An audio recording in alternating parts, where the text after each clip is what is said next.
Daf Yomi, Tractate Bava, page 65, at the top of the page with the words Ein li el yado.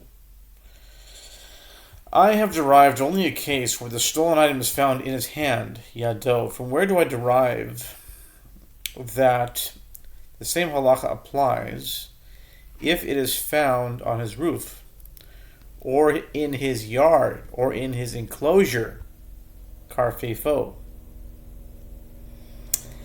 The verse states the repetitive phrase, if the theft shall be found, himatzeh timatzeh, to indicate that the same halacha applies in any case, in any location that the stolen item is found. The Gemara answers, if so, if this is all the phrase is coming to teach, that the verse state the identical word twice, himatzeh, or timatzeh.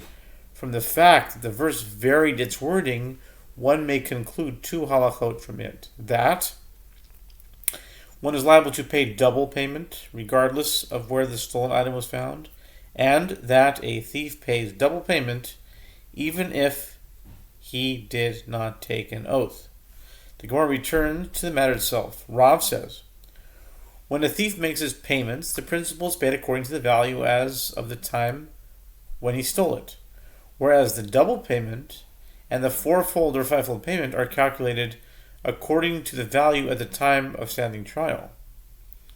The Gemara asks, what is the reason, the source for this ruling of Rav? The Gemara answers, the verse states, if the theft shall be found in his possession alive, whether it is an ox or a donkey or a sheep, he shall pay double. Exodus 22:3. Why is the merciful one saying alive in the context of this theft? This juxtaposition serves to teach, when making payment, revive, achaye, the principal to the value it had as of the time when he stole it. Rav Sheshet said, I say that when Rav was sleepy and lying down to rest, he said this halacha. Rav Sheshet meant that this is a careless ruling, as it is contrary to a braita. As it is taught in a braita, if the animal was stolen when it was lean, and the thief fattened it, he pays the double payment and the fourfold or fivefold payment according to the value of the animal as of the time when he stole it.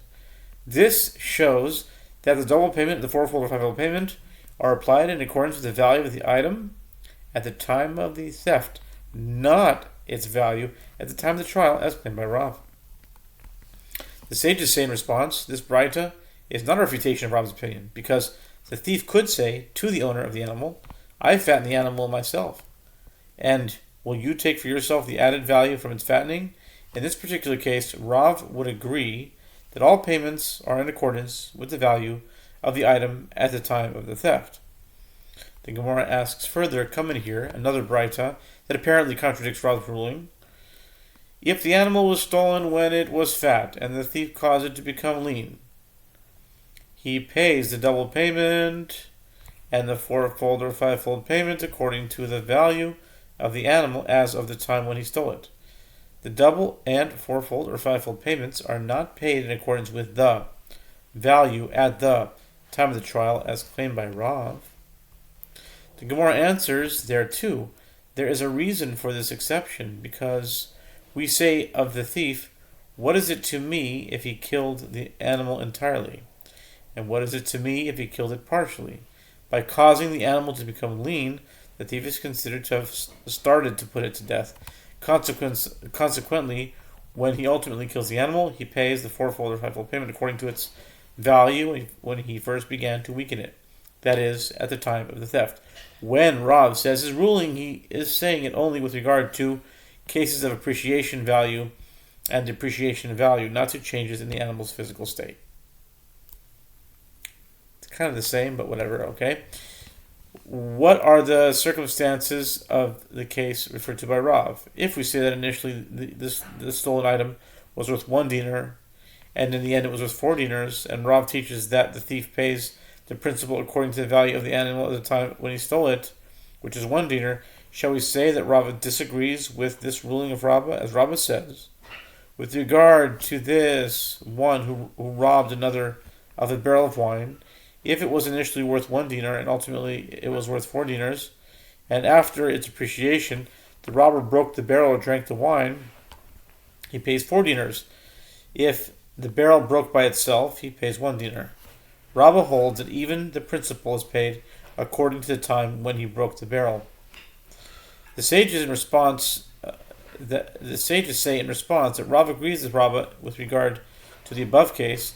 When Rav says his halacha, he's referring to a case where, for example, the item was initially worth 4 dinars and ultimately was worth 1 dinar. In this situation, Rav maintains that the thief does not profit from the decrease in the value of the principal. Rather, he pays the principal according to its value as of the time when he stole it.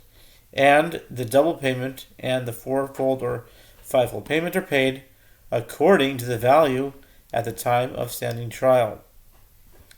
Rabbi Chanina teaches a braita in support of Rav. In the case of a homeowner acting as a bailee who falsely stated the claim that a thief stole the deposit and subsequently took an oath as to the truth of his claim, and then he admitted that he was lying and that he in fact took the item himself, and at some point witnesses came and testified that the bailee himself had the item. If he admitted his guilt before the witnesses came and testified, he pays the principal and an added 1/5.